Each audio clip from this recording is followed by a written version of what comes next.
I did a movie called Super Fights. Keith Sternberg wrote it, directed it. It's one of the seasonal films movies, and I did it with a guy named Brandon Games. And he was just a wonderful guy to work with. I loved him.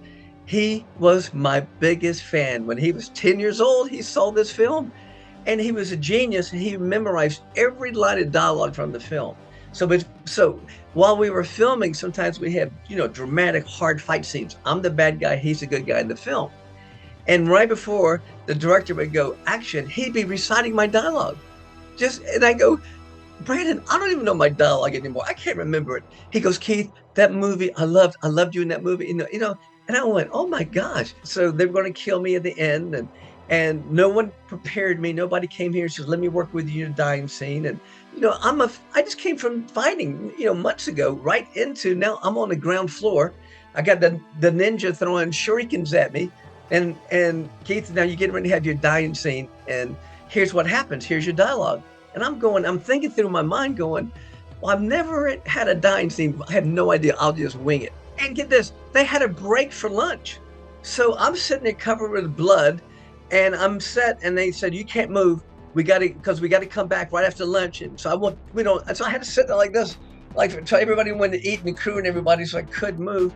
But they didn't. Shimolik was his first movie. God bless him. I loved him, and he really took care of me. He could have been a rough director. Robert Klaus, when I was on the first movie, I watched him and I went, oh, he's a dick. Oh my God, look at how he treats his actors. Look what things he says.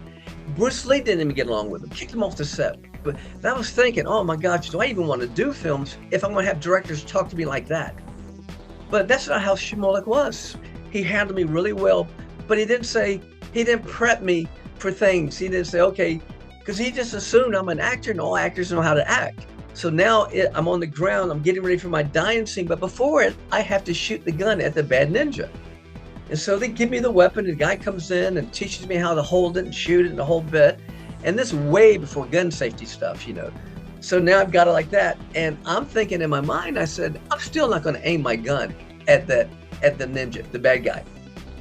Who knows if there's live rounds in there or not?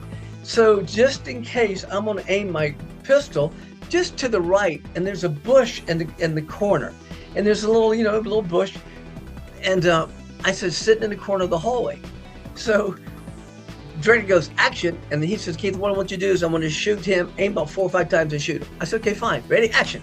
So I turn my weapon like this away, but you can't tell, nobody can ever tell. So I shot 4 or 5 times. The branches on that little bush exploded.